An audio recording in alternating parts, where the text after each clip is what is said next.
What's up, everybody, and welcome to Weekday Wagers live on Monday, getting your afternoon started. It has been a drag of a day, in my opinion. It is freezing cold outside, and I don't get it. I'm over the cold already, and it's literally the first day. So I hope you're staying warm wherever you might be.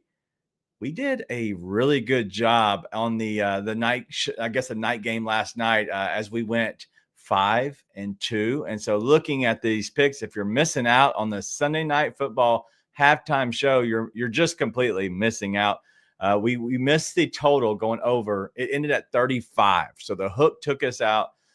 Chris Boswell could not have another field goal attempt because, in all honesty, Aaron Rodgers just sucked outright. And so that meant the Steelers sucked. But we end up cashing 5 of the 7 tickets. And so obviously a profitable day on that one. So let's go ahead and look at how we did over the weekend. We had Preston come in, and Preston thankfully got a win in the win column, going 1-3. But I swept the board. Mark was very close. He went 2-1. And then Robbie split 1-1 with Amon-Ra St. Brown not getting up to 80 yards receiving. It just looked like they were just running away from Washington. And at that point, just stop throwing the ball. Let Jahmyr Gibbs just run all over the place. And that's exactly what happened. But today on the show, we're going to talk about the new firing of the Giants head coach, Brian Daboll. We're going to get into that, as well as breaking down the game between the Eagles and the Packers at the frozen tundra there in Green Bay. As well as we got our 2 picks, and the model has a play today. So make sure you stay tuned for that one. But that's what we got. Let's go ahead and bring in our guy, Marky Motto. What up, man? DG, it feels like, you know what? We saw each other last night. We had a whole bunch of fun last night, and it feels like so forever ago. I think it's the snow that's falling that is just it makes every minute just drag on that much longer. Like, oh my God, winter's here, and I don't want to be here stuck in the snow. But I'm all about cashing tickets, and cashing tickets makes all that go away. Yes, cashing tickets felt good last night, and so I hope we continue on.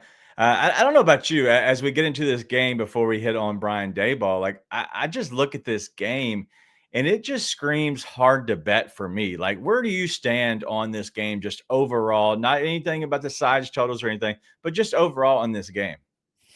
It is one of those weird. It feels weird, doesn't it? I mean, it's tough to get a good grip or a handle on the most plausible game script to kind of guide you and direct you on the research. I do have a couple plays on it. One of the ones that we started looking at, and I alluded to last night during the halftime show, is that the model has been really looking at first half totals. Okay. And so took the first half total, incorporated what we know about second halves, typically going over. Right. And I may actually have a punt play up on JustStatSports.com on this very game. Where's our guy D Johnson at and having him in the punt plays? But I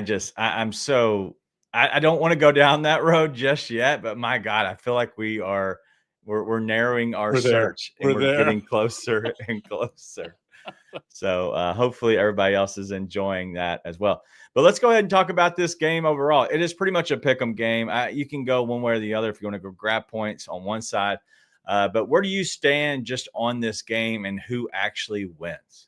Look, I'm hoping for a slugfest. Okay. I'm hoping that we have Green Bay, who's looking to rebound, Philadelphia, who's coming off a bye, Nick Sirianni, who is undefeated coming off a bye week.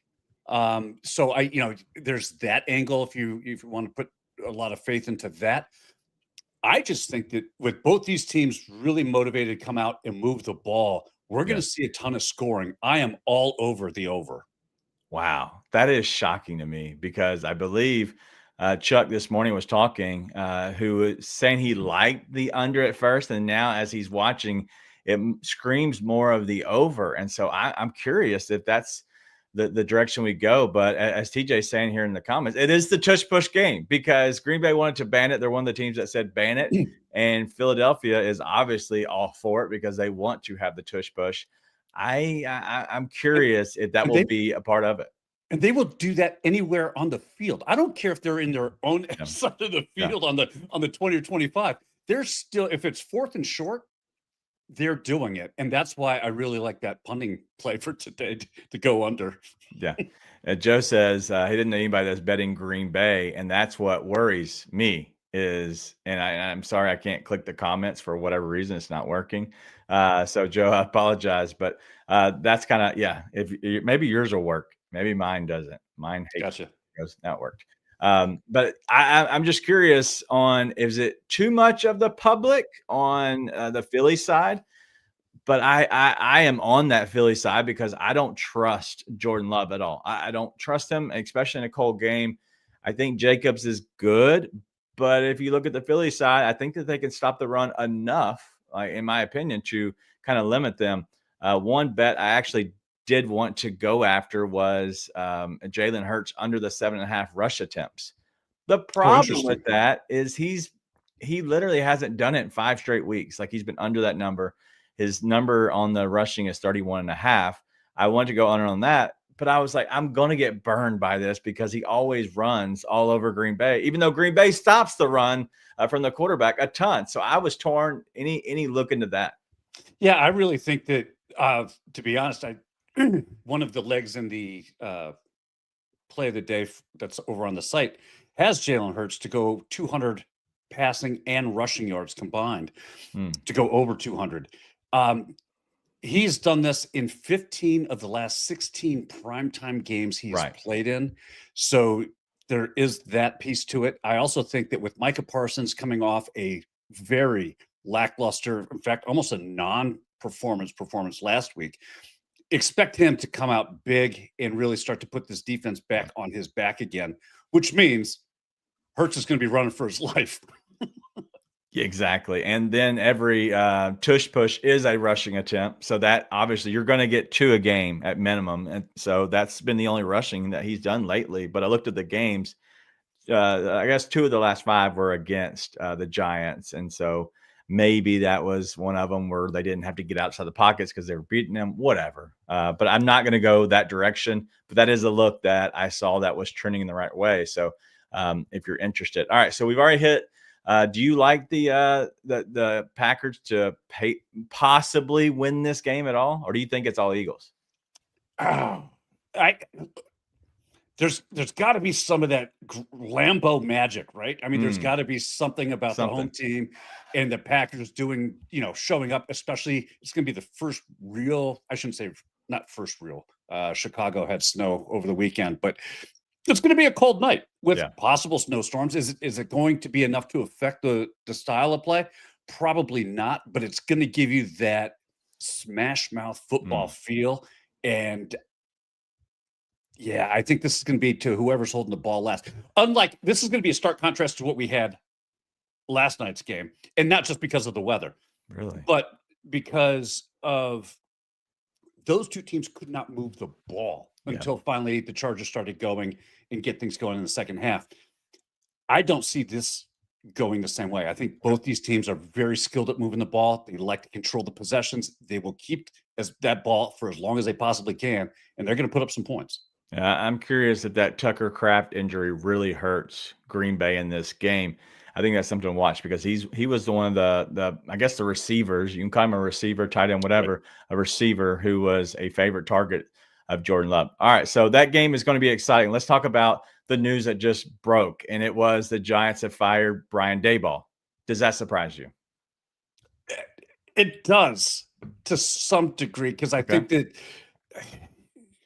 a coach is only as good as the team that's put before him. Right.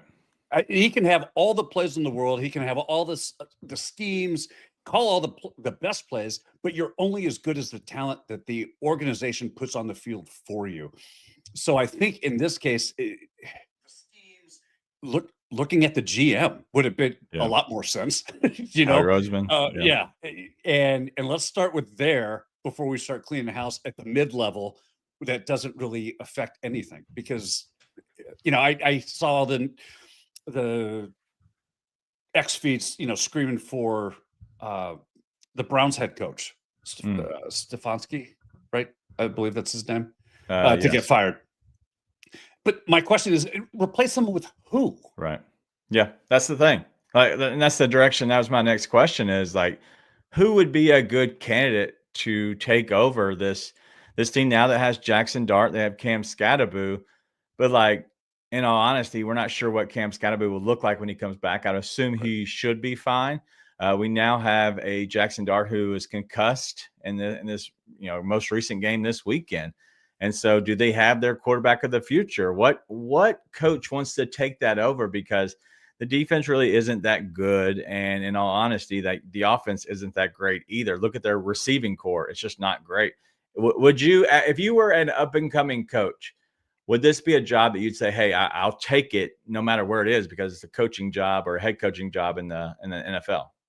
No, absolutely not. And I think because once you get to that level, it's time to be very selective. Correct. And I think that coaches who do end up taking a position like that, I don't think that there's a coach on his staff now who's like, yeah, I'll be the interim until we figure this out. I don't think anybody wants a part of this because it all goes to your resume for the future. And if you're looking to move up, looking to get ahead, this is not going to help you at all. And so I think that the Giants' timing on all of this could not have come at a worse time, which is right on brand. Yeah, I think RJ in the comments wants to get rid of his offensive coordinator. So he's like, hey, the offensive coordinator for the Bills would be great to send over to the Giants with a new coaching job. That way he gets rid of it. That's the main thing. The offensive coordinator for the Detroit Lions may be looking for a job after Dan Campbell took over play calling duties this weekend. So there is that. Well, the Redskins suck. Let's just be honest. They suck. They were getting thrown out for punching people. And so maybe it was Dan Campbell. Maybe it was the Redskins being that bad. I'm not saying Dan Quinn needs to be fired, but they obviously have issues that I expected them to have a fall from grace. Usually that's what happens, with a young quarterback who that he gets figured out around the league. Unfortunately, he got figured out because he got hurt. And so when you have Marcus Mariota as your backup, you're not going to be very good. So I'm curious the direction it goes just overall with Brian Daboll. I feel like he will be fine. He'll land on his feet somewhere. I don't think he'll go back to college. I bet he stays somewhere in the NFL. But I'm just curious who would take that position next. There's no like sexy up and coming names that you're like, oh, because Ben Johnson was that guy, right, for the longest. Right. And now I don't know if there's anybody out there that's like, hey, this person's just like staring me in the face. Like this has got to be a good fit, or this would be the home run hire. I don't know if we see that right now, unless it's somebody like Bill Belichick. Do you think he would be a better coordinator than he would trying to find a head coaching position, get on to a coordinator or an offensive staff with somebody and kind of get back into coaching via that route? 100%. Like, I don't think people understand. Like, head coaching is all you are. You are the head coach, but realistically, you are the guy who's steering the ship. Like I've said that about professional sports. You're the CEO of this huge company, franchise, whatever. You're the face. You have to be good with PR. You have to be good with being able to handle all the different, egos, because that locker room is filled with huge egos. But at that point, you got to steer your coaches the right direction to what you envision, because you can't coach them. You can't coach the teams. You're literally relying on your OCs and your DCs and everybody to funnel your guys into the right direction. And then you got to make the hard decisions in game. But it all also comes down to the quarterback position. When you don't have one, you're not going to be good. And I think that's what we saw. And I think they tried to find lightning in a bottle when they went with, a guy like when they found Jameis and put him as third, and then they ended up drafting Jackson Dart. And then you got Mr. Unlimited, who you start in the season. That was because he was grasping at straws. He was trying to see if we can find any lightning in that bottle. If you can just shake it up, just kind of like shake this thing, just try to find something with the 8-ball. That's kind of felt like that's what he tried to do with, Russell Wilson, but it didn't work, obviously. Yeah, unfortunately, the 8-ball has a lot more energy than Wilson. True. All right. Well, let's move this thing on as we do, so we get to our picks. But before we get to our picks, let's get a little spicy. Hey, what's up, everybody? It's your boy Seabass, the only 5-star chef in the game. We all know sports betting is full of bad beats and tough calls, but when it comes to flavor, there's no second guessing. Bassett's Blends is the plus EV lock of every meal. We don't need a stinking model. Crafted with winning spices and bold taste, Bassett's Blends comes in 3 flavors: original, hot, and no salt. That's going to turn chicken, steak, vegetables, any dish into a can't-miss cover every night. With Bassett's Blends, there's no bad beats, no flavor fades, just guaranteed greatness. Check out the link right here where you can pick up your Bassett's Blends for a guaranteed lock every single night. All right, let's go to the association with my play first. And we're going to go Harrison Barnes over the 11.5 points and assists. No rebounds involved here. And it's minus 130, which is a little juicy here. But I like Harrison Barnes. Chicago allows the 4th most points to the power forward position, as well as the 8th most assists. Barnes has been hot lately. He's covered this and 6 straight. A lot of those points, though, are coming from the 3-point line. And I was kind of hesitant because Chicago guards the 3-point line decently. And so that's the only thing that worries me. But in the end of the day, covering this in 6 straight, when Chicago allows just overall a lot of points. And so maybe it's not from the 3-point line. They allow a lot of points to this small forward at 25.9 points and assists on average this season. So I like Harrison Barnes to go ahead and cash for us again. All right, let's go to the ice with Mark. Let's go to Edmonton. We're going to take the Columbus Blue Jackets and Edmonton Oilers to go over 1.5 goals in the first period. That's at minus 140. Yes. Is it juicy? It is. But it has every reason to be this juicy simply because Columbus has scored 7 first-period goals in 8 road games. The first period over has cashed in 50% of those matchups. So they come out very aggressive. They start aggressive, and they stay very solid offensively all the way through the first 20 minutes. Then you mix in the goaltending volatility. You have Jet Greaves, who's going for the Blue Jackets. He's allowed a first-period goal in 5 of his 7 starts. And Skinner on the other side of this, who's been streaky. He's had 11 starts, and yes, he's kept team scoreless in the first and 6 of those. But when he allows goals, he allows them big. He's allowed 8 goals in those 5 games where he's allowed the team to score. And then you have just Edmonton as a whole. Their home ice, they are hitting the first period over in almost 72% of the games this season, one of the top marks in the NHL. I love this spot. You have 2 volatile goalies, a Jackets team that gets going early, and an Oilers team that can light it up whenever they want. Give me the first period over in this one. All right. I like your hockey play there, but we also have the Justice Stat Sports model play of the day here, and we're going to college basketball, Mark. Yeah, this one surprised me too. So when I saw the list, I was like, oh, damn, okay. I guess we're doing this one. Is it St. Thomas, the Caribbean island, or is it St. Thomas, Minnesota? No, it's St. Thomas, Minnesota. And Washington State's playing at home. They're playing St. Thomas. Give me Washington State. The model loves Washington State minus 2.5 at minus 110. It has a 68.7% hit rate in the Sims.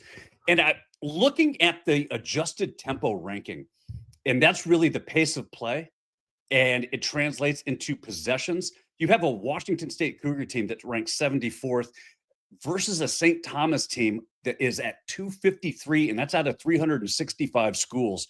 They are the bottom 3rd tier trying to keep pace with a quarter horse in D1 basketball right now. I love this look. All right. Well, make sure you go ahead and get that in now because, we've already started off 2-0 with the Just That Sports play of the day here. And so the model locked and loaded as always. The model's not as biased as me and Mark might be sometimes. But yes, go ahead and get that in now at your college basketball play. And so we're going to go ahead and bring Mark back up for some reason. It decided to take you off the screen. Maybe it didn't like your pick. I'm not sure. I was just gonna point out, you brought up the model, and just last night alone in college basketball, 24-5 against the spread. Okay. A little 24-5 action. I like it. Yeah, I like that too. Speaking of something else I like is not having to give up money, Mark. And we didn't have to do it this week with the NFL Overdrive. Our guy, Preston, who we recruited to our side because he was on the show. And look who's at the bottom down there. Robbie Hockey. We had to move Robbie to the chat. He was part of the outer world. And so, yes, Preston Bostain going 7. I hit 6, RJ 6, Tony 6. And yes, that Robbie guy had 6. And so hopefully everybody's enjoying playing along because it's been a lot of fun, in my opinion. I think this allows us to kind of go back and forth with the chat along with our, normal, fantasy football that we're still doing. And so, yes. Yeah. Dude, there's a controversy brewing within the chat right now. And first of all, yes, Kim White points out, thank you, Boom Boom, for that Hawaii pick last night, because that one, it's always nice to wake up with a cash ticket. But maybe RJ brings up a good point. He's saying that he was here 1 week and wins. Boom Boom's played it a few times on the overdrive, though. It's just he literally hasn't made the top of the list until now. And he made sure we knew about that. He made sure that, yes, he did go 1-3 in his picks, but he helped us by winning overdrive because then we didn't have to pay out anybody. So we'll see. Yeah. Is he that good? We'll see next week when he's back with you all. He was back in the chat. I mean, competing against us, and he puts up his normal 3 or 4 points as he's been doing. So I'm glad he did. We're gonna chalk this one up to a managerial good call. It was a good call from the management. Yeah, we went to the bullpen, bringing that reliever, hot hand. All right, send him back to the bullpen. All right. Well, Kimberly's asking. I still want to know where I found the 3 prop parlay that really paid. I don't know what she's talking about, but I do know that she asked somewhere on social media or maybe this morning in the other show that it was she found some prop that whatever, and then she's wanting to give credit to it was, but also probably follow them again if they're paying. Maybe she can answer. That's the NBA 3 for 3 prop parlay. Maybe I'm not exactly sure. So maybe that was your 3 for 3 prop parlay. But speaking of that, Mark. There's so much more that we have. Why not join the family? Where can people join justthatsports.com?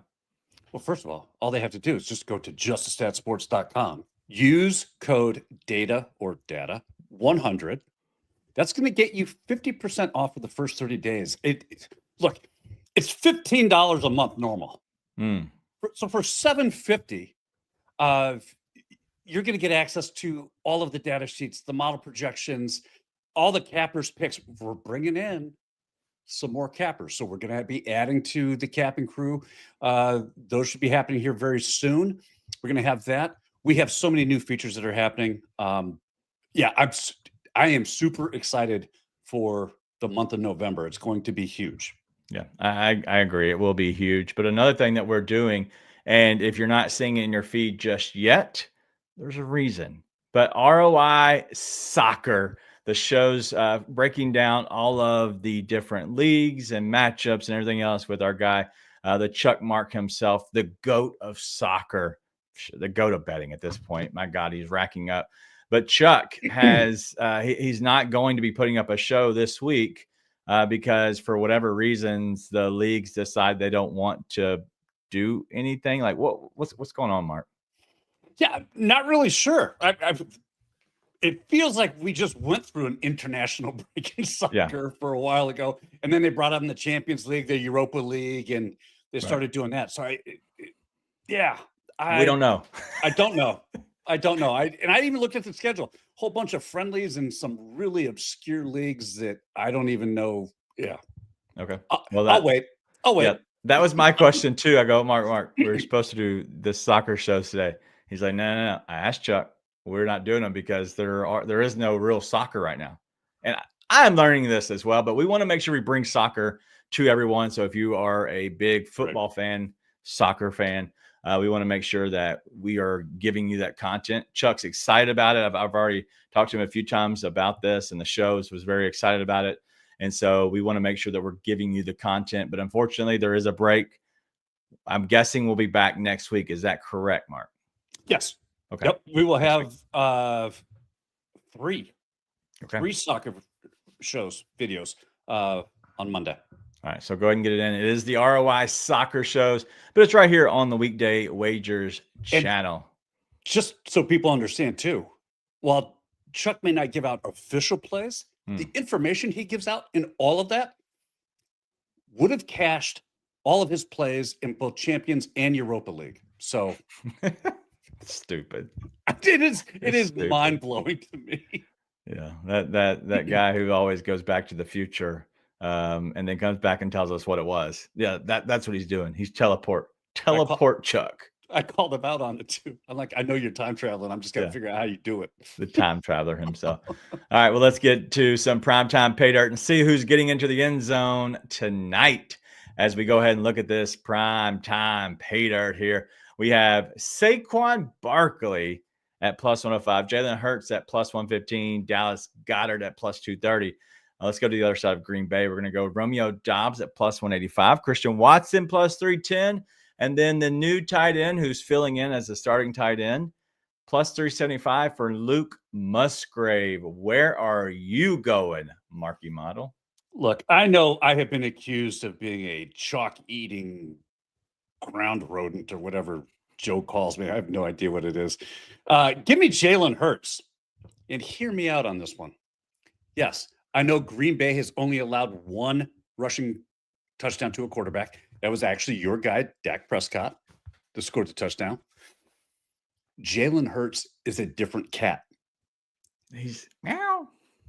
Well, he's more of a Duke, if I can. Wow. Your cat Duke who will go out and he hunts and he brings back his food, plants it there on the table and says, yeah, that's me. I did that. Jalen Hurts does that. I think, look, Saquon Barkley, that's an obvious choice. And how do you bet him not getting into the end zone? But I like Jalen Hurts. All right. Well, yeah, looking at both those guys and being a plus 105, plus 115, you obviously can't split a bet and make money, by just one of those hitting. But the odds of them getting into the end zone at plus money is always a good sign, right? And so I do like those. It was on the other side, Josh Jacobs at minus 150-ish to get into the end zone. And so I didn't want to put him up there because of the minus odds. But I am going to go one direction. Joe has already alluded to it here. Dallas Goedert, because the initials are DG. Yeah, why not Dallas Goedert? But obviously going up against a team that allows a ton of receptions. I believe that the Packers are the most receptions to the tight end position. Just on the season, the most receptions. And so because of that, that means that he should be into the flow of the game. He scored a lot of touchdowns this year. I already have him picked to have the first touchdown in this game of Dallas Goedert. And so I'm going to go with that. So I'm feeling good about it. But Mark, we have to ask this stupid 8-ball, who's getting into the end zone. So whether you or somebody in this chat has somebody for us, let's ask away and see what in the world this thing's thinking today. There is. Scott Y has A.J. Dillon as a first touchdown against his old team at plus 7,500. What if he just scored a touchdown against his old team? I think that's a fair question. All right, find the odds for us for just a single tutter anytime in the game. But A.J. Dillon going up against his old team. Can he get into the end zone here? So 8-ball, please make us proud. Reply hazy, try again. That's never good for you, Scott Y. All right, A.J. Dillon, one more time. Stupid. Is he getting to the end zone? God, come on. Ask again later. Bro, we ain't got later. Oh, this is a live show. Like, people are counting on you. One more try. Stupid. You may rely on it. I don't know. Yeah, I don't know how I feel about that. That one came in a little less confident. After when it comes in on your third one, you're like, no. It's at plus 2,200 his anytime TD. So good God. That's great. That explains all the answers that you just got. It's like, I wasn't even aware that he was on the team. Your Magic 8-ball was like, I don't really want to tell you this. Yeah. I'm gonna let you down. I'm gonna let you down. A new shaker. Sorry, I'll use my left hand. All right, beautiful 8-ball. Is A.J. Dillon scoring today? I feel like my kid dropping this the other day. My reply is no. See, it's confused. Yeah, confused. I wouldn't trust it, but 2,200, I might trust it for sure. First time, just take a chance. 1 out of 3 ain't bad. No, not bad at all. Bring in the dog. Well, unfortunately, little Margot is she's still sick, so hopefully, I'm hoping, fingers crossed, this is her last day at home with me, because she wants me to do all the things, but allow me to work or do the shows. That is a statement that's going to be part of your speech for Dad of the Year. Yeah. So yes, I'm trying to be very patient, but I'm also trying to be very kind to her because I know she doesn't feel well. I need to place it in concussion protocol. Like, it's struggling. So Kids better not be off tomorrow, Joe. I don't know what you have going on, but I can't do that. I'm just being honest. I told my wife, if we get to Thursday and she's still home, I need a babysitter, AKA I need her to call off work. She's like, but it's the normal day. Like, it's just Thursday. I'm like, yeah, exactly. That would be like 6 days in a row with her. I can't do it. I'm not a teacher. I don't have this patience. I try. Veterans Day tomorrow. No, they're going tomorrow. So they do have school tomorrow. Yeah, because they have off today, right? My kids are not off. No, Margot is off because she's still sick. Oh, then maybe they do have off tomorrow. My kids are going tomorrow. Just being honest. I don't know. I just know they're going. If they're the only two standing at the front door of the school, you're going. They're going. So extra. Everybody's saying no school tomorrow. Y'all are making me really upset because I don't think so. But if it is true, I will be even more upset. All right, go ahead with Robbie's play on this. He likes Dotson to go over 7.5 receiving yards at -117. Cleared in 3 out of 4. Green Bay's giving it up 9 out of 10 games. And Dotson also kills it in prime time. He also is like Tank Bigsby, which is, let's be honest, one of the coolest names if you're a running back, Tank Bigsby. And only needs his 11 rushing yards. He had 104 last week, and Green Bay's given that up in 4 straight. Saquon's still banged up too. Okay. And RJ had the last question with weather coming into play tonight in Green Bay. I know that they're calling for cold temps, RJ. I know, and RJ's from Rochester, Buffalo area. Look, it's what we're used to. No snow flurries, nothing problematic. Okay. Well, I don't think it affects the kicking game, in my opinion, because the wind should be right at like 8 to 10 miles per hour in gust. I don't see that being an issue. Anything over, and when it gets to the 15 miles per hour, that's when I worry a little bit. Anything over that is by far, you don't even touch the game for kicking. Yeah, we saw that last night with the Pittsburgh kicker. The wind off the crossbar. I told y'all the wind was bad last night. The weather. The wind that went out to the side. I'm telling you, y'all joked about it.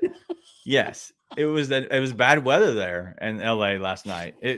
They kicked 2 59-yarders straight as an arrow, but that 55-yarder thrown to the side, a 49-yarder thrown to the side. Like there was some tomfoolery happening, but I have to say, I was right. There was like, I think 6 field goals kicked in that game. I felt great. 5 or 6. Either way. I think we read it right, Mark. I think so too. I think the model is doing good on that one. But I did check. My wife says it is Veterans Day. She said, but they do go to school. So the only reason I knew they were going to school is because my daughter's in the choir, because she does every effing thing. She's in the choir as well. And they have the Star Spangled Banner that they're singing in the morning. So I do know that. So that's the only reason I knew they were going to school. At least I was hoping. Well, what's the name of the school? Do we need to give that out? I'm just curious to what school doesn't appreciate the United States veterans. Well, I think they do. They're actually bringing them in. They're bringing them all in too. Well, that's even worse. That's punishment. We'll see. Either way, I feel like they're doing good over there at school. We're going to leave them at school, and I'm hoping that somebody did not change their mind last second, because she needs to go to school tomorrow, because I need her to go to school. Miss Kim way said too far. She would drive down and babysit. It would depend on how much you charge an hour. That's the issue. We have no room and board. Sorry about you. All right. So my thing is, I think I'm looking at this game, just taking it back to the game tonight. It worries me. The weather involved. There's so many different ways this game could go. I just think that the numbers are a little high, but I don't think they're too high where you can take a bunch of unders. I also think there could be points scored. There could be a lot of kicks in this game, especially from, the Green Bay side being stopped there at the 30 to 40 area. And so we'll see overall just how this game goes. But I think that I'm going to a little bit of a stay away for me personally. But if you're wanting to dig into it, go ahead and do it. and figure out how you want to bet this game. But it's good night in the association within the NBA.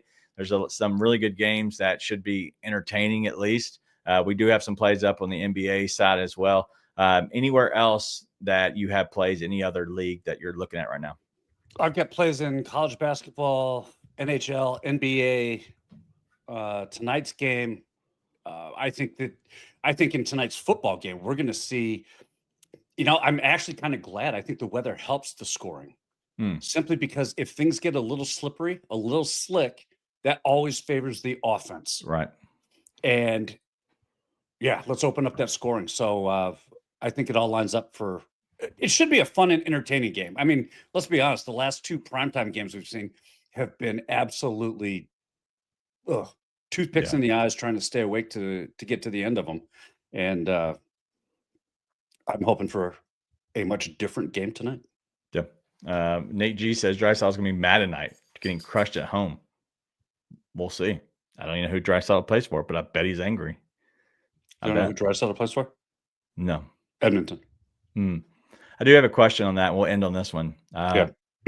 I don't know if you are excited. I haven't talked to you about it, but I feel like you can't contain your excitement, just like I can't either. But the best hockey game of the season is tomorrow. Like juggernauts coming on the ice, playing the two best teams in the National Hockey League, the Anaheim Ducks and the Colorado Avalanche.